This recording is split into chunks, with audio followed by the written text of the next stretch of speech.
The Gilded Age is back with Season 3, with all its grandeur and gossip. Let's take a look beyond the velvet ropes of the series. The lavish details, fascinating historical tidbits, and behind-the-scenes secrets. Who could portray Marion instead of Louisa Jacobson? Not everyone is as cruel and mean-spirited as you. How filming The White Lotus right before The Gilded Age challenged Carrie Coon. There's no way to describe it to anyone else who wasn't there.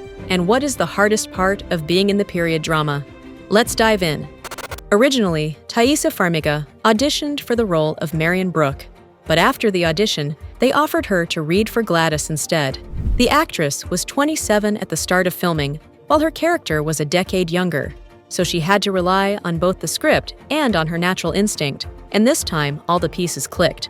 I mean, it's such a funny fit because Gladys is, so my character from Gilded Age, she definitely reminds me of say, she's 17, but she reminds me of 15, parts of 15-year-old me. And while Thaissa drew inspiration from her own experience, Louisa Jacobson was in awe of working with her legendary co-stars. The Marion actress shared that the first day on set felt a bit like being shot out of a cannon, which is totally understandable. Louisa had a solid background in formal acting training, but her on-screen experience was limited. Jacobson revealed that she was intimidated by her on-screen aunt, Christine Baranski. She went on to share her feelings with her mother, the unparalleled Meryl Streep. She did say to her mom, "God, Christine just terrifies me. I'm just terrified of her."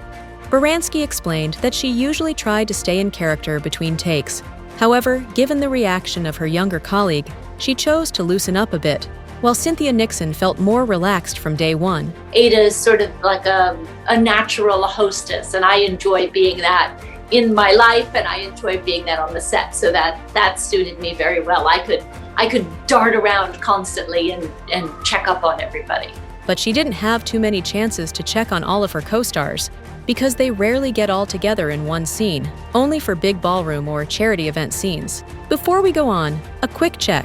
Are you subscribed to our channel yet? We offer loads of behind-the-scenes peeks at your favorite shows. To capture the opulence of the 1880s, the show is often filmed in real historic locations. Newport stands in for much of New York's high society world, like the Breakers, which is used for the interiors of the Russell Mansion. This was the Vanderbilt family's real-life summer home. The New York State Capitol is used for political or formal settings, and Washington Park in Troy featured in several promenading scenes. These fictional characters and their real-life counterparts walk exactly where we're walking every day. Many actual antiques from the Gilded Age period also feature in the show. They were rented or borrowed from museums, private collectors, and estate homes. Authentic period furniture often can be seen in ballrooms and formal parlors, such as hand-carved wooden chairs, ornate chandeliers, and gilded mirrors. The paper props are also impressive. For example, Danae Benton was thrilled to hold the actual first edition of Frederick Douglass's autobiography. It was chilling because he didn't tell me that. And then I opened it and he had signed it. I was like, oh my God, this is a living artifact. All newspapers seen on screen are hand-designed to match the printing styles of the era, while letters and invitations are written using fountain pens on high-quality parchment paper. Danae Benton actively helped shape Peggy Scott, collaborating with the show's creative team. She deeply connected with her character's journey of self-discovery and empowerment. "Finding Peggy felt like I got to connect with this spiritual ancestry," she shared. Benton wanted to ensure the well-rounded representation of a Black woman in the late 19th century. She worked closely with historical consultants and did extensive research herself. Scott's storyline in Season 2 provided a deeper look into the educated Black community, with professions like doctors, pharmacists, and publishers. And in the third installment, Peggy will step even more fully into herself. This season, I think we finally get to see her catch her stride and take flight in all areas. Surprisingly, Carrie Coon wasn't the first choice for the role of Bertha Russell, but Amanda Peet had to back out due to a scheduling conflict, and Carrie immediately agreed to replace her.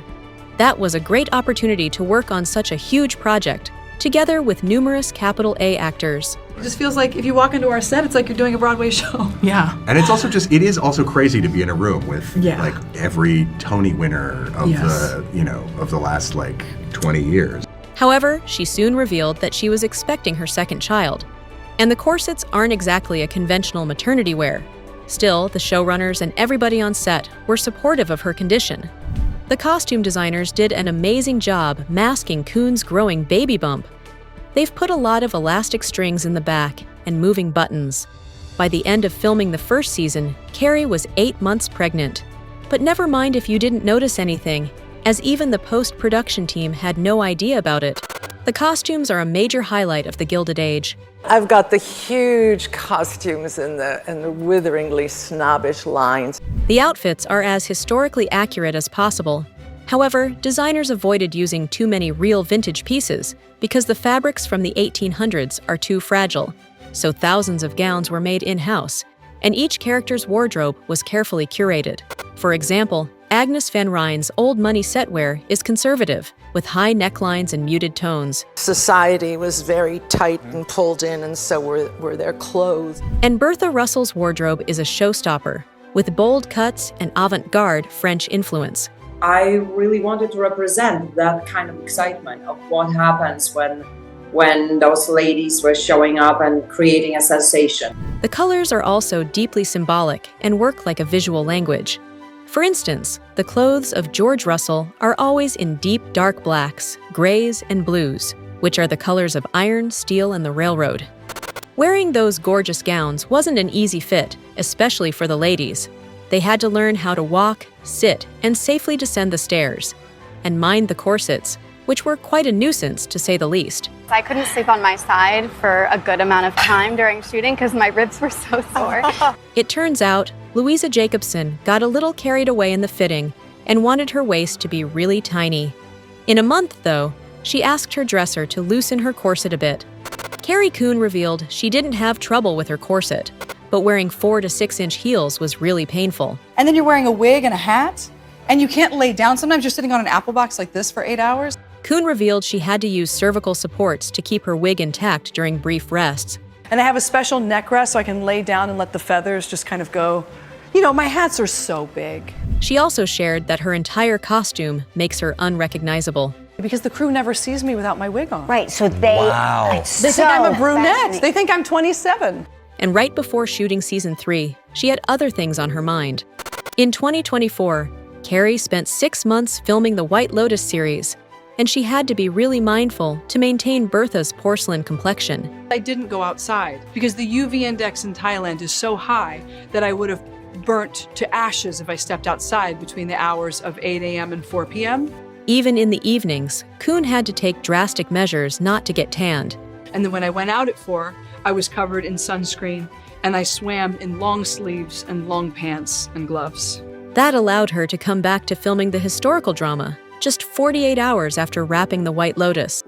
Etiquette was a weapon of social power in the late 19th century. Every move, glance, and greeting could carry tons of information. So the show used that tension to full dramatic effect, and etiquette training was key to making it feel real.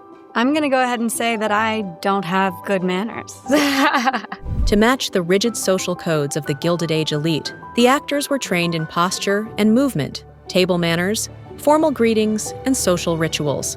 And Julian would often catch something from, London. He'd be watching his cue take, and he would catch a greeting that was incorrect, or the way somebody was holding glass, or the way they were, eating soup with their spoon the wrong direction. Etiquette coaches and historical advisors paid attention even to the smallest details. Who will say, no, you would take your gloves off here. You're like, but this is going to take me an hour. Like, how am I going to do this? This is ridiculous. And for women, fans were used to communicate subtly in social settings. So the actresses had to learn that too. It turns out the cast of The Gilded Age don't know their characters' fates in advance. The series creator Julian Fellows keeps it pretty close to the vest. The actors typically find out what's happening episode by episode, much like the audience, and they all feel different about it. Christine Baranski genuinely enjoys the mystery and loves to discover Agnes's next sharp line, while Carrie Coon shared that she's often shocked by some of ambitious Bertha's moves, and Louisa Jacobson admitted the developments often catch her off guard. That's part of the fun, of course. But it seems like season 3 will finally bring her a much-anticipated turn of events. I would ship Larry and Marion. Larian.